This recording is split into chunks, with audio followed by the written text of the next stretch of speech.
So hey guys, Aditya Roshan this side, Nihal Singh here. आज हम लोग डिस्कस करेंगे अपने वीडियोस में कि लाइक 2-3 न्यूज डेली के बेसिस पे हमारा टारगेट क्या है कि बिजनेस न्यूज को लेके आएंगे और उसको अपने थॉट के थ्रू आर्टिकुलेट करेंगे एंड उसको ब्रीफ करेंगे एंड यूजर को, ताकि आपको भी पता चले क्या मार्केट में ट्रेंड चल रहा है।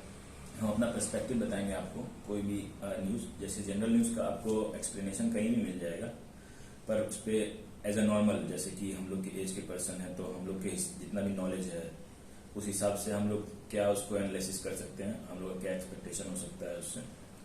और बस आज के इस वीडियो में हमने 2 न्यूज को सेलेक्ट किया है। फर्स्ट न्यूज किया है हमने वो पेटीएम 190 कम्युनिकेशन का, ताकि हम इन डिटेल बात करेंगे कि क्या क्या प्रॉब्लम्स आई थी पेटीएम को, कैसे पेटीएम ने टैकल किया और अभी पेटीएम को क्या क्या चीजें करनी चाहिए।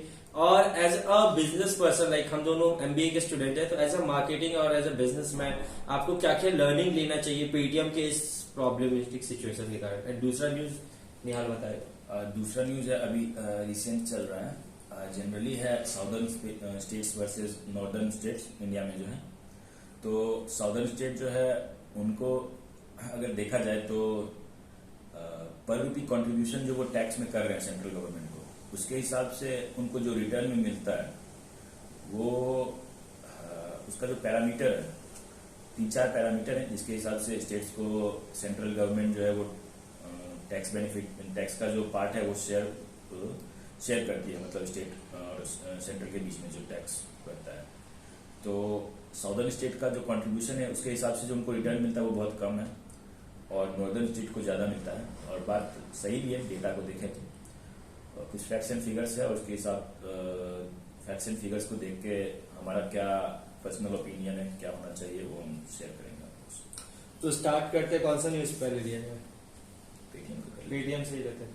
तो पेटीएम का बेसिक प्रॉब्लम क्या था पता है? 3-4 बेसिक प्रॉब्लम था जिसके कारण पेटीएम गिरा था। जो सबसे मेन प्रॉब्लम क्या है, जैसे इनडेप्थ पता चला, इनडेप्थ का देखो पेटीएम में एक टाइम पे ये देखो पता था कि एजेंट सिस्टम चलता था, एक अकाउंट बनाओ 50 रुपया मिलता था एक पेटीएम पेमेंट में। अब दिक्कत क्या हो गया था ना, एजेंट ही नहीं था, एजेंट के बाद सब एजेंट भी हो गया था, एमएलएम बन गया था, वो एमएलएम नेटवर्क बन गया था। अब मेन प्रॉब्लम क्या हो गया था ना कि 50 रुपए मिला था, लोग क्या कर रहे थे, Paytm payment bank account, Paytm payment wallet और अकाउंट अलग अलग, ये तो क्लियर है। बट कैसा हुआ ना कि पेटीएम पेमेंट बैंक को ऑन करने के लिए 50 रुपया मिलता था एजेंट को। एजेंट लोग क्या करने लगा, एमएलएम सिस्टम बनाने लगा कि वो अपने अंदर 10 रुपया ऐड कर लिया, 30 रुपया उन्हें दिया, 20 रुपया उसे मिला, ऐसा सिस्टम बनाया। जिसके कारण क्या हुआ ना, लोग पेटीएम पेमेंट अकाउंट भर भर के खोलने लगे। ठीक है, अभी मेन प्रॉब्लम क्या आ गया ना कि पेटीएम ने एक नियम लिया है, जिसके पास पेटीएम पेमेंट बैंक है वो ऑटोमेटिकली पेटीएम वॉलेट के लिए केवाईसी हो जाएंगे।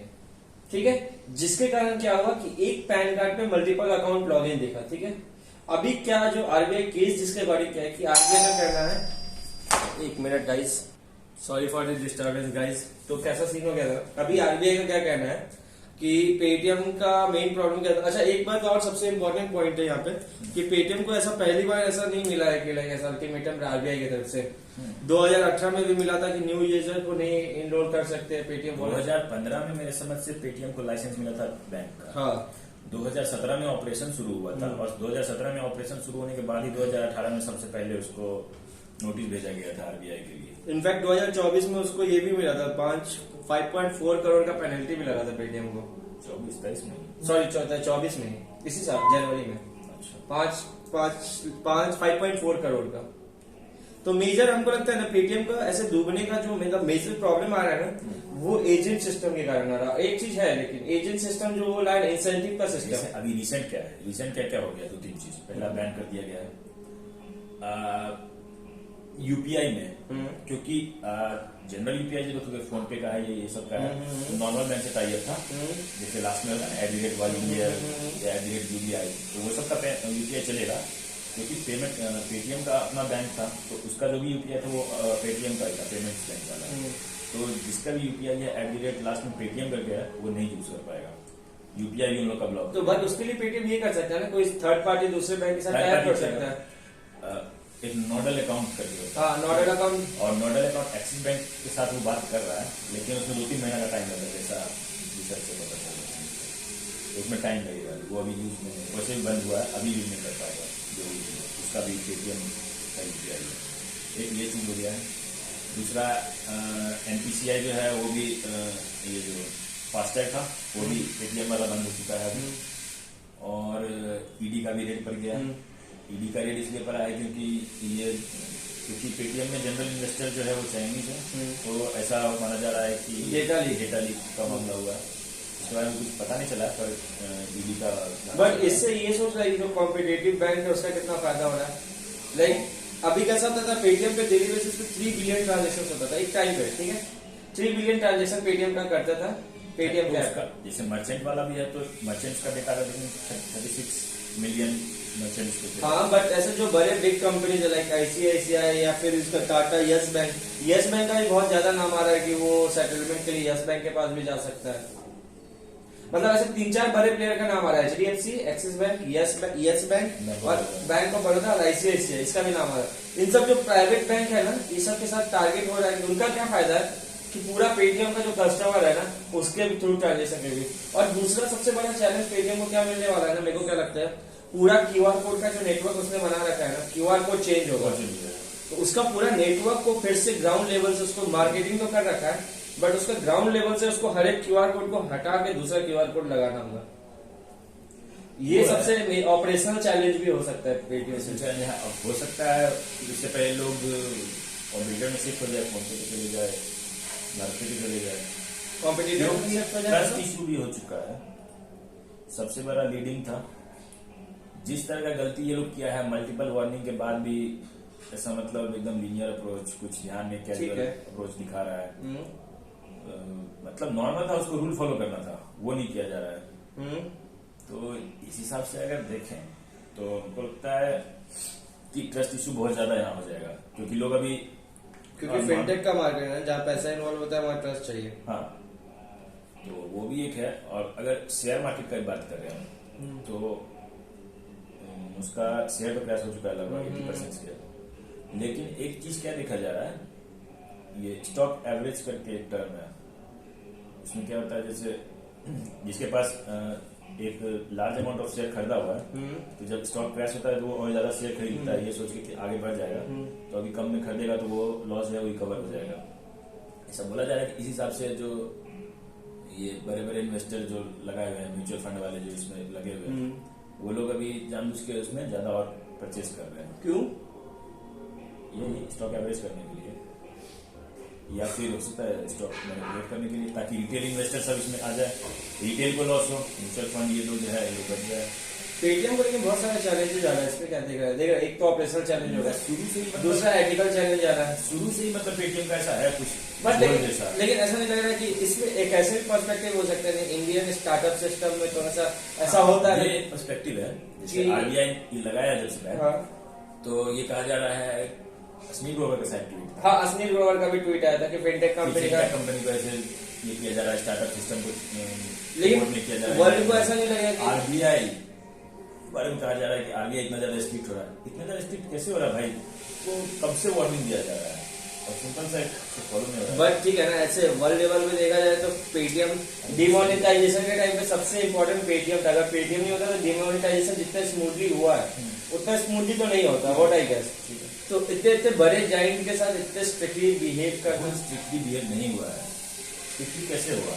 3 साल 4 साल से वार्निंग दिया जा रहा है। इतनी बड़ी कंपनी तो बहुत बड़ा बात नहीं था उसके लिए रूल फॉलो करने के लिए। और फाइनेंस का मामला तुमको पता है, RBI रूल्स रेगुलेशन ये सब देख के हमेशा स्ट्रिक्ट रहा है, लेकिन फिर भी इतना मल्टीपल वार्निंग दिया गया, उसको फाइन लगाया गया। अब और इससे ज्यादा क्या किया जा सकता है? ठीक है, बट लेकिन एक चीज तो लर्निंग इससे ले सकते हैं कि कोई भी बिजनेस करो, कैसा भी करो, गवर्नमेंट के अगर नॉर्म्स के अंदर नहीं है तो बिजनेस आज चल रहा है कल बंद हो जाएगा। दूसरा कैसा, एक और बिजनेस लर्निंग ले सकते हैं इससे कि कोई भी बिजनेस मतलब ये, लेकिन एक चीज ये वो, हाँ ये भी बात है ना कि जो इंसेंटिव वाला बिजनेस है वो ज्यादा नहीं चलता है, लॉस मेकिंग ही रहता है। फूड में भी है तो जोमेटो स्विगी भी देखो इंसेंटिव पे चल रहा है, आज तक प्रॉफिट नहीं है। पेटीएम इंसेंटिव का बिजनेस MLM के थ्रू जाता है, या फिर जैसे पेटीएम का तो पूरा MLM का मार्केट हो गया अब तक। लेकिन सेम वे अभी जितना ये स्लाइस जो बैंक आ रहा है ना, जो क्रेडिट कार्ड पे लोन देता है, सेम बिजनेस मॉडल वो यूज कर रहा है पेटीएम। हालांकि 150 रुपया देंगे, 200 रुपया देंगे, नया अकाउंट खोलेगा, तो वो भी सेम बिजनेस मॉडल पे जा रहा है। जो इंसेंटिव का बिजनेस होता है ना, मेरे को लगता है वो सक्सेसफुल नहीं होता। इंसेंटिव कुछ और तरीके से कर सकते हैं बट जैसे पेटीएम का जो इंसेंटिव का तरीका था ना, वो थोड़ा सा मतलब ये इंसेंटिव का मॉडल ही गलत है बिजनेस के लिए, क्योंकि 2-3 को बिजनेस और है जो नहीं चल रहा है इसके। गलत नहीं कह सकते, नहीं चल रहा है तुमचा इसका मतलब थोड़ी गलत हो गया, पर ठीक है, कुछ कह नहीं सकते ऐसा खास। पर हाँ, चल नहीं रहा इंडिया में ये, जैसे सब्सक्रिप्शन मॉडल इंडिया में नहीं चलता है, उसी तरह से कह सकते हैं कि ये। लेकिन अभी सब्सक्रिप्शन मॉडल थोड़ा सा चालू होने लगा, क्योंकि नेटफ्लिक्स और ये सब का सेल बढ़ने लगा है। नेटफ्लिक्स का ग्रो हुआ है, लास्ट क्वार्टर का इंक्रीज हुआ है रेवेन्यू में। बोलेगा सीजनल ग्रोथ या कुछ फैक्टर हो, एक क्वार्टर में ग्रोथ कोई। हाँ मतलब एक क्वार्टर का ही अभी आया हुआ था, तो उससे उसके थ्रू ठीक है। तो वो वाला न्यूज क्या था, वो इनकम टैक्स वाला। Now we are going to discuss about the income tax regiment, like कौन से स्टेट से कितना इनकम टैक्स आता है, उसके बेसिस पे उस स्टेट को कितना रिटर्न मिलता है, और ये सब चीजें डिसाइड कौन करता है कि किसको कितना पैसा एलोकेट होगा, उसके बेसिस पे क्या इसका पर्सपेक्टिव है हमारा। Now we are going to discuss this. अच्छा, सबसे important I want to share a fun fact है, लाइक जो टोटल डायरेक्ट टैक्स इंडिया को मिलता है, लाइक हमारे गवर्नमेंट आरबीआई को मिलता है, जो टोटल डायरेक्ट टैक्स होता है उसमें सबसे हाईएस्ट देता है वो महाराष्ट्र देता है 38%। एंड इसके पीछे भी बहुत सारे रीजन है जो हम आगे वीडियो में डिस्कस करेंगे। And you will be shock to know कि बिहार झारखंड से 0.5% एच आता है बस टैक्स में। इनफैक्ट दिल्ली से आ रहा है जो हमारा कैपिटल है 12.9%, वेस्ट बंगाल से 3.9%, Karnataka. Now we are going to discuss, like Nihal ने स्टार्टिंग में बताया था कि एक और बेसिक प्रॉब्लम आज की डेट में इंडिया को फेस करना पड़ रहा है, वो क्या है कि जब southern part of our country है ना, उनका हमेशा कंपटीशन रहता है नॉर्थर्न पार्ट से, एंड दे वांट कि साउथ को एक अलग कंट्री बना दिया जाए, जस्ट बिकॉज क्योंकि दे पे, लाइक आप चेक करो कर्नाटका का मैं अभी डेटा देख रहा था, 12.2% कर्नाटका ओवरऑल जीएसटी में, सॉरी इनकम टैक्स पे करता है, और तमिलनाडु 6.4। तो दोनों क्यूमुलेटिव अगर दोनों को भी जोड़ दो 20% इकट्ठा सिर्फ कर्नाटका और तमिलनाडु से, जो कि सिर्फ 2 स्टेट है साउथ के। तो इनका क्या पर्सपेक्टिव रहता है कि लाइक हम ज्यादा टैक्स पे कर रहे हैं बट मेरे को बेनिफिट कम मिल रहा है। जैसे अगर बिहार का लिया जाए तो जैसे डेटा प्रेजेंट कर रहा था, पर रुपीज जो स्टेट कंट्रीब्यूट कर रहा है उसके बदले में उसको रिटर्न क्या मिलता है। जैसे अगर बिहार का लिया जाए तो पर रुपी जो कंट्रीब्यूट करता है पर 1 रुपी, तो बिहार को उसके बदले में रिटर्न मिलता है 7 पॉइंट समथिंग रुपीज। और अगर या और भी जो 7 नहीं है, वो अब बढ़ गया, 9.22 हो गया है। मतलब जो अभी 50 रेजिमेंट चल रहा है ना, 15 फाइनेंशियल जो चल रहा है उसके अकॉर्डिंग 9.22 हो गया है। अभी कैसा हो गया कि फॉर एग्जांपल अगर 100 रुपए से लेते हैं ना, कि बिहार अगर 100 रुपए इन्वेस्ट कर रहा है इसमें, लाइक इनकम टैक्स पे कर रहा है बिहार की तरफ से आ रहा है, तो उसको इन रिटर्न गवर्नमेंट की तरफ से 922 रुपए मिल रहा है। और इसमें तुम सबसे इंपॉर्टेंट और सबसे शॉकिंग क्या था मेरे लिए पता है, आंध्र प्रदेश का नंबर सुनेगा। आंध्र प्रदेश अगर 100 रुपए दे रहा है ना, तो उसको रिटर्न में 4,862 रुपए मिल रहा है। इतना ज्यादा प्रोबेबली, क्योंकि तो इसमें 3-4 चीज है जिसको देखा जाता है सबसे पहले रिटर्न देने में, एरिया, पॉपुलेशन और डेंसिटी। और पॉपुलेशन कितना तुम कंट्रोल में भी कर रहे हो ये भी देखा जाता है, क्योंकि कैसा वो डेंसिटी में कवर हो जाता है ना, but area divided by population density हो नहीं। बट एक चीज अभी नया है जो 15 आया था ना, जो 2021 से 26 तक में था, चल रहा है जो 15 अभी चल रहा है, to be very 15 financial commission जो 280 आर्टिकल के अंदर आता है, ठीक है, to be very precise with numbers. तो अभी कैसा हो रहा है ना कि जो तमिल साइड के लोग हैं ना, उनका क्या कहना है कि ठीक है हम पॉपुलेशन वाले के लिए रेडी है कि पॉपुलेशन बढ़ रहा है उसके अकॉर्डिंग करो, बट मेन प्रॉब्लम क्या आ रहा है कि हम एजुकेटेड है, मेरा पॉपुलेशन हम कंट्रोल कर रहे हैं, बट उनका तो बढ़ रहा है तो उनको तो ज्यादा पैसा मिलेगा ना। तो एक नया स्लैब बनाया गया जिसके बेसिस पे क्या होगा कि तुम अपने पॉपुलेशन को कंट्रोल करने के लिए क्या स्टेप्स ले रहे हो, उसके बेसिस पे भी तुम्हारा टैक्स का ये पैसे का मतलब ऐसे एक्सपेंडिचर होगा। ये बहुत अच्छा पॉइंट है, लेकिन मतलब क्योंकि हम अच्छा कर रहे हैं लेकिन हमको उसका प्रोत्साहन नहीं मिला तो फिर क्या फायदा। वही एक और डेटा यूपी का पता है 333 रुपए मिलता है, बिहार को 922 रुपए बताया जैसा, महाराष्ट्र को मिलता है, सबसे शॉकिंग को महाराष्ट्र के लिए था 100 रुपए देता है, 7.5 रुपए रिटर्न लेके जाता है। बट यहाँ पे एक फन फैक्ट ये भी है कि महाराष्ट्र का इतना बड़ा है क्यों 38%, सोचो क्यों है महाराष्ट्र 38% क्यों कंट्रीब्यूट करता है, इतना हाईएस्ट नंबर महाराष्ट्र का क्यों है। सबसे पहले हो सकता है क्योंकि कैपिटल माना जाता है, फाइनेंशियल कैपिटल, ज्यादा लोग यहाँ पे इसमें शेयर मार्केट या डेरिवेटिव मार्केट में ज्यादा लगते हैं, टैक्सेस आता है वहां से। फंड का फ्लो ज्यादा है, अपॉर्चुनिटी ज्यादा होता है, इंपोर्ट एक्सपोर्ट होता है, तो मल्टीपल अपॉर्चुनिटी है, टैक्स कलेक्शन ज्यादा होगा। एक रीजन ये भी है, ये भी वैलिड रीजन मेरे को लगा। एक रीजन ये भी है कि जितने भी बड़े बड़े कंपनी है ना, उसका मैन्युफैक्चरिंग यूनिट भले गुजरात में हो, अहमदाबाद में हो, या फिर उधर साउथ साइड में हो, लेकिन कंपनी रजिस्टर्ड है, कंपनी उसका रजिस्टर मुंबई में होता है और टैक्स मुंबई से पे होता है। और जीएसटी या फिर इनकम टैक्स का लॉ है, कॉर्पोरेट टैक्स का, कि जिस स्टेट से पे हो रहा है उस स्टेट में काउंट होगा, इसके कारण उसका ज्यादा टैक्स पे हो रहा है। तो ये नंबर जो महाराष्ट्र का है ना, वो बहुत क्लियर नहीं कह सकते कि 38% प्रॉपर महाराष्ट्र में लोगों से देखा जाए तो फिर जनरली मैन्युफैक्चरिंग यूनिट तो है साउथ में ही है सब। बट लेकिन मैन्युफैक्चरिंग यूनिट वहां पे है, उसका हेड ऑफिस मैक्सिमम का महाराष्ट्र में है। तो अगर एक तरह से देखा जाए तो ये प्रॉपर सिस्टम तो नहीं है। अगर इस तरह से स्टेट की कंट्रीब्यूशन के हिसाब से जो अगर रिटर्न दिया जा रहा है, वही तो प्रॉब्लमेटिक है, वही तो प्रॉब्लमेटिक है कि कैसे इसका क्या सोल्यूशन। क्योंकि कैसा है ना, स्टेट अलग पे कर रहे हैं, लोग अलग पे कर रहे हैं और कॉर्पोरेट अलग पे कर रहे हैं, बट सब काउंट एक साथ ही क्यूमुलेटिव हो रहा है और वो गवर्नमेंट के पास क्यूमुलेटिव जा रहा है। उसका गवर्नमेंट उसको 4-5 क्राइटेरिया में बांट रहा है। लाइक जैसे तुम बताया था, एरिया के ऊपर, पॉपुलेशन के ऊपर, पॉपुलेशन डेंसिटी कितना कंट्रोल कर रहा है, इन सब चीजों के ऊपर।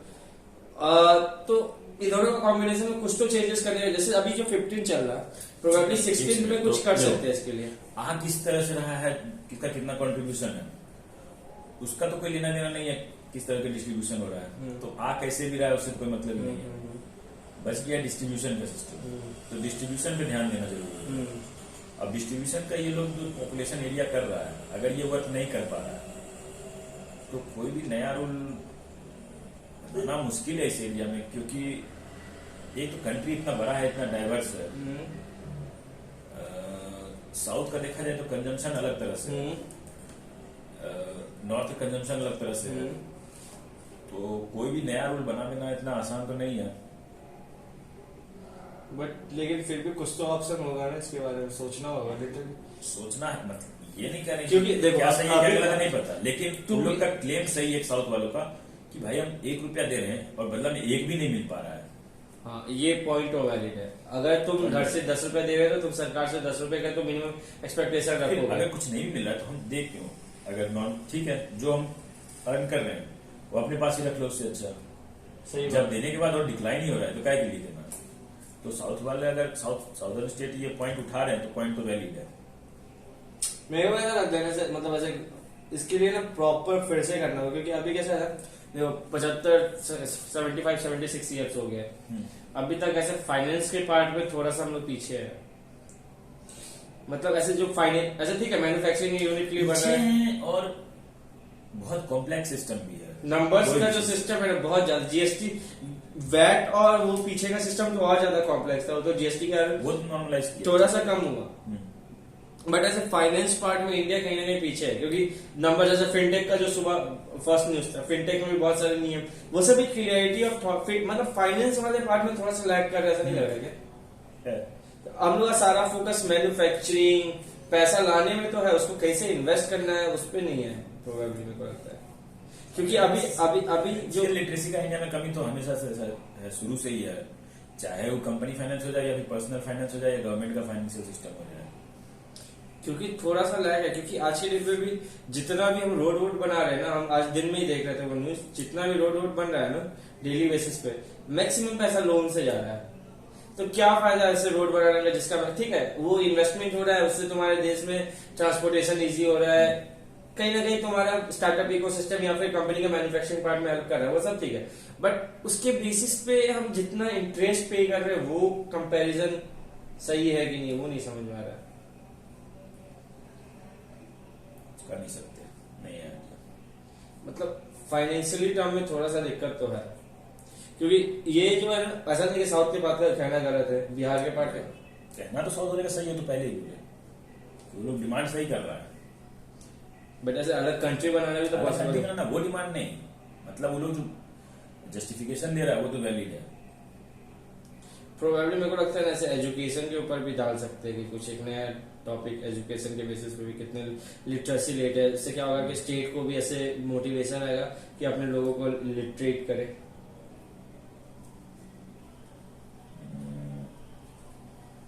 पहले तो सिस्टम बदलना जरूरी है, इसका एजुकेशन से क्या लेना देना होगा।